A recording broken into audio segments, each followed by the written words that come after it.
Je crois qu'on exauce mes prières. Évidemment, je suis très content de vous retrouver aujourd'hui pour une énième vidéo dans la journée, une énième vidéo en lien avec l'univers Marvel, une énième vidéo où je vais te dire, attention, spoiler, même si en réalité, tu sais quoi, il n'y en a pas. Là, Marvel prend un tournant. Alors, attendons de voir, encore une fois, ne mettons pas la charrue avant les bœufs, mais on a une volonté du côté du MCU qui nous a été confiée par Daniel RPK concernant un certain film que vous avez lu dans le titre et vous avez vu le titre et vous vous êtes dit waouh, waouh, waouh, c'est quoi cette dinguerie concernant Thor 5. Et oui, excusez-moi, j'ai mal avalé ma salive. Mais la dinguerie est la suivante. Il y a une volonté concernant Thor du côté du MCU, vous n'êtes pas sans savoir que Taika Waititi a complètement perdu les pédales. C'est-à-dire qu'en gros, il a tout simplement avoué, alors ce n'est pas très grave, hein, parce qu'on pouvait s'y attendre, mais il a dit en gros, les films Thor, j'ai fait ça pour l'argent. On peut le comprendre, il faut bien manger, c'est Disney, il paye bien, on va rester de ce côté-là. Mais là, il perd un pied, parce que lui-même sait qu'il ne reviendra pas pour Thor 5. Pour rappel, Taika Waititi avait réalisé Thor 3, donc Ragnarok, et Thor Love and Thunder. Et là, Daniel RPK nous apprend quelque chose de plutôt sympathique. Alors là, c'est même plus que sympathique, c'est génialissime. Je vais pas te mentir. J'en suis très content. Et certains vont me dire, tu mets 2 minutes à dire un nom. Je m'en fous. Je m'en fous. On est là pour vivre un moment, une expérience grandiose. Et Thor 5, même si on n'a pas d'écriture, de scénario, de quoi que ce soit, eh bien, a priori, Marvel aurait en tête certaines choses plutôt intéressantes. Pourquoi ? Parce que je vais vous expliquer, je vais vous traduire tout simplement, et expliquer, essayer de théoriser sur certaines choses qui sont données par Daniel RPK, mais les plans de Marvel sont les suivants. Ils veulent faire de Thor un pilier du MCU, ce qui est déjà le cas, mais bon, c'est vrai que là, on l'a un peu oublié, à tel point qu'ils veulent faire un film plus sérieux pour Thor. Alors tu vas me dire, c'est ça ta news ? Non. Non, non, non, non, non. Non, non.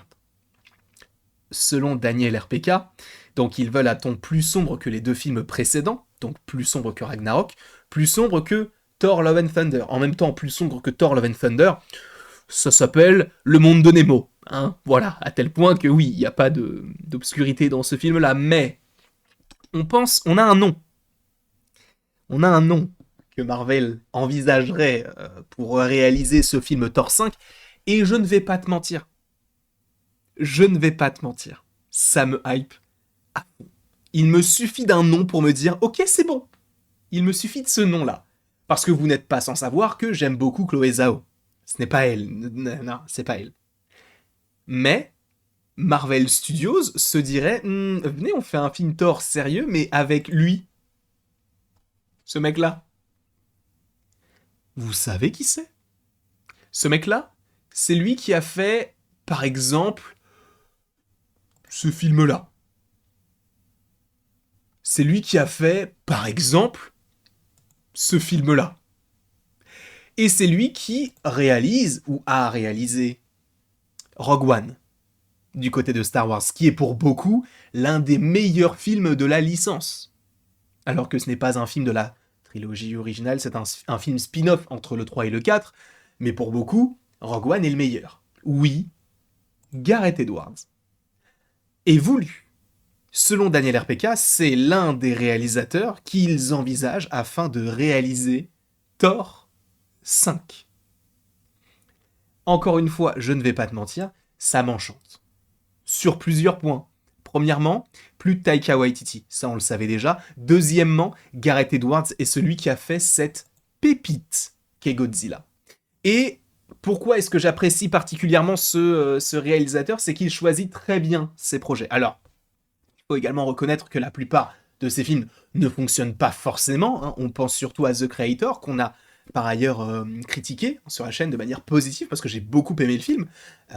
Et la manière de filmer est très intéressante. C'est un mélange d'intéressante et d'importante, mais très intéressante et importante, parce que on a des films qui sont grandioses, avec des choses qui dépassent l'entendement, qui dépassent l'échelle humaine. D'un côté, on a du Godzilla qui fait 2 voire 3 fois la taille d'un immeuble, et d'un autre côté, on a également donc The Creator, où on a voilà, une station spatiale dans l'espace qui peut te tuer à n'importe quel moment en bombardant la Terre, par exemple. Et en plus, du coup, en ayant fait Rogue One, bah, il a montré un aspect très humain de l'univers Star Wars, tout en maintenant le côté, là, il va y avoir l'étoile noire. Et ce que j'aime beaucoup dans ces films-là, c'est qu'on s'intéresse surtout à l'aspect humain. Par exemple, je le répète souvent, mais dans Godzilla, premier du nom, qui est pour moi l'un de mes films préférés, il est dans mon top 5 de films. Je vous le dis, celui-là, je peux vraiment le regarder chaque mois, ça me dérangerait même pas.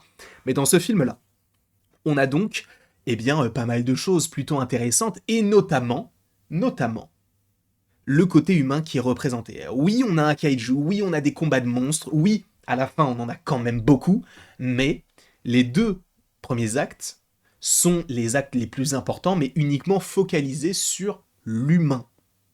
Et ça, c'est quelque chose qu'on a beaucoup moins du côté des films Marvel, et qu'on a quasiment jamais eu du côté des films Thor. Alors on l'avait du côté des 2 premiers, mais Thor Ragnarok n'avait pas forcément vocation à évoquer cela, là où Thor Love and Thunder, il n'y a pas vraiment de menace. Même si... Voilà. Donc on est sur un film Thor, qui pourrait être réalisé par Gareth Edwards. Je ne sais pas ce que vous en pensez, mais personnellement, cette news a refait ma soirée. J'étais en train de regarder avec Marc-Emmanuel Avatar, le dernier maître de l'air. Ça, plus Thor 5, ça a illuminé ma nuit. Je ne vais pas vous mentir. Parce que, comme je vous l'ai dit, c'était bien beau de ne plus avoir Waititi, en se disant, bon tant mieux s'il n'est plus là, mais qui est-ce qu'on reprend? Donc, la grosse information, c'est que Marvel voudrait faire un film plus sombre. Je pense que Comics Guardian sera content, et qu'en plus, ils cherchent des réalisateurs, et ils se sont dit, et Gareth Edwards, ça peut être pas mal. Moi, ça me va. Tous ces films, pour moi, ont été réussis. Tous.